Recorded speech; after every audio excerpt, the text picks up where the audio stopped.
Alors je voulais aussi lui faire connaître la France. Et c'est pas par mes... Enfin, je lui ai fait visiter l'île de France, nous sommes allés à Chartres. Non, il est venu habiter dans ma maison. Ça, il a tenu absolument à voir comment vivent les gens en Occident, et en particulier des fils d'émigrés, etc. Il a habité 3 jours dans notre tout petit pavillon. Il n'y pas resté très longtemps parce qu'il avait besoin d'un peu de liberté et d'un peu, je dirais, enfin, d'être libre par rapport à ceux qui le recevaient.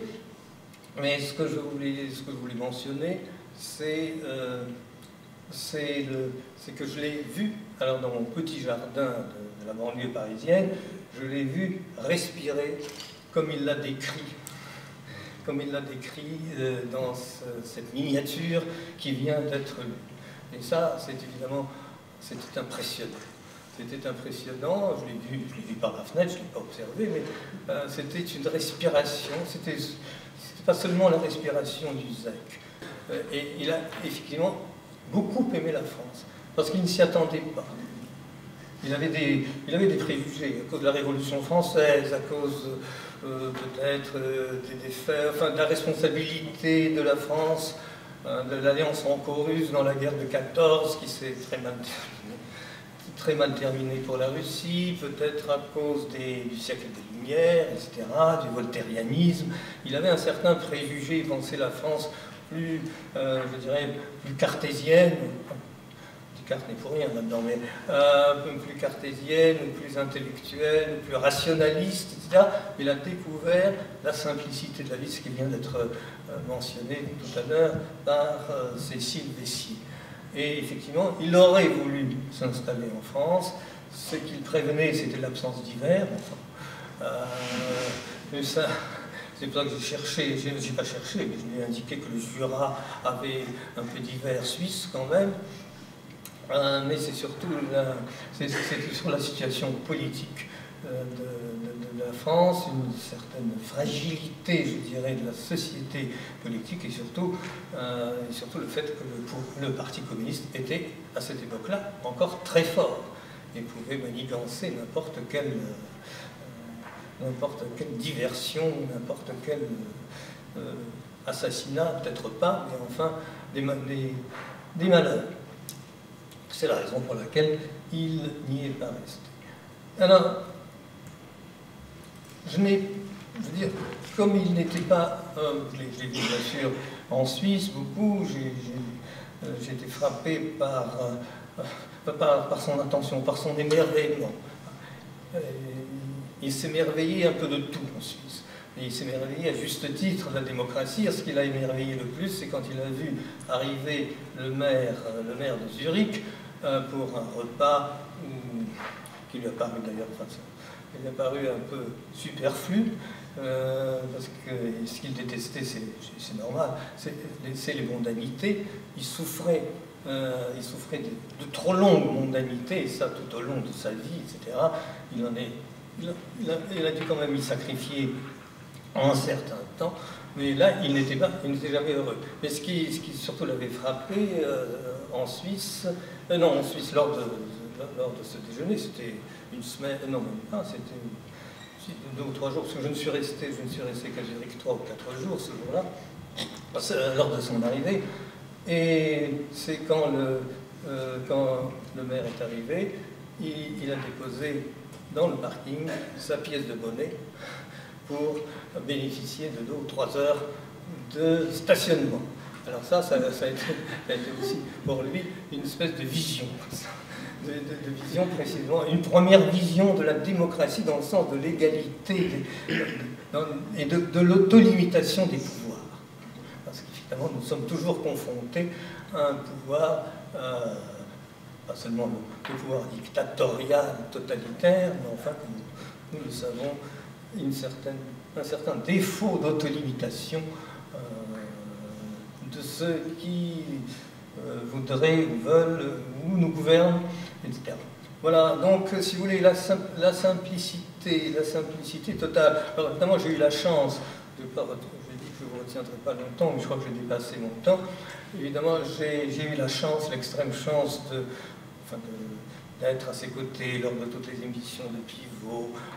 C'est là où il y avait surtout de l'humour, il y avait de l'ironie, mais en même temps, il y avait toujours l'humour et l'ironie, ça protège la vérité. Enfin, il faut une distance par rapport à ce qu'il dit, etc. Pas par rapport à ce qu'on dit en général, mais par rapport à ce qu'il disait lui aussi. J'ai également, en résidant dans le Vermont, alors c'est sa passion, je dirais, sa passion de l'écriture. Parce que dans le Vermont, bon, il habitait l'été, surtout il habitait à part, dans une maison en bas de ce domaine, enfin de cette forêt en fait.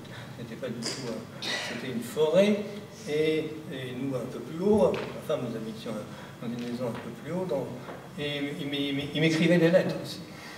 Il m'écrivait des lettres, parfois 2 fois par jour, qu'il envoyait avec ses enfants d'ailleurs, qui étaient les postiers de ces lettres. Mais ça montre cette, je dirais, cette passion de l'écriture. C'était sa seconde nature, d'une certaine façon. C'était sa seconde nature. Et c'est pour ça que je dirais, c'était pas un homme de l'oral. D'abord, il ne parlait pas beaucoup. Il ne parlait pas beaucoup. Et si vous voulez, l'expression chez lui était toujours écrite. Je ne me souviens pas beaucoup, si vous voulez, de grandes paroles de lui. Par contre, quand j'ai rencontré Akhmatova, je les garde jusqu'à maintenant dans ma mémoire. Ces paroles, je les ai pas notées. Je n'ai jamais rien noté, malheureusement, de mes contacts avec Solzhenitsyn. Je n'avais pas noté non plus à l'époque, mais je les avais conservées totalement en mémoire, les paroles d'Akhmatova. Voilà, c'est pour dire que c'est vraiment l'écriture. C'est l'écriture, c'est la simplicité. Alors c'est le désir aussi. Alors nous avons eu des altercations, nous avons eu pas des disputes, non, mais enfin nous avons discuté de beaucoup de choses.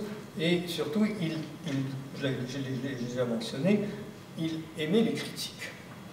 Il nous a donné à lire, ma femme et moi, le premier volume de mars 17, précisément comme on l'a vu, comme on vient de le voir, dans son écriture. Et il faut dire que là, j'ai compris que la lecture de l'écriture vous donnait beaucoup plus qu'un tapuscrit.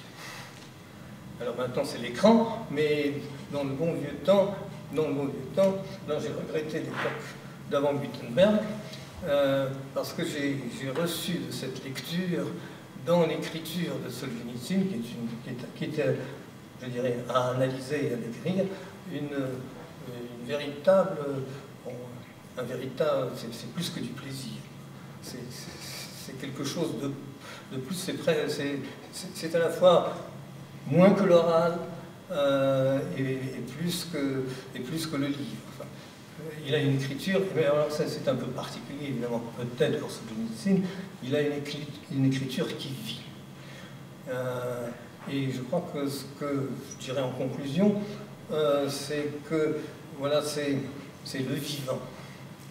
J'ai compris que l'homme supérieur, c'est le vivant intégralement. Et c'est pas tout à fait un hasard que c'est un rescapé de la guerre, que c'est un rescapé du goulag, que c'est un rescapé du cancer, que c'est un rescapé d'une tentative d'assassinat.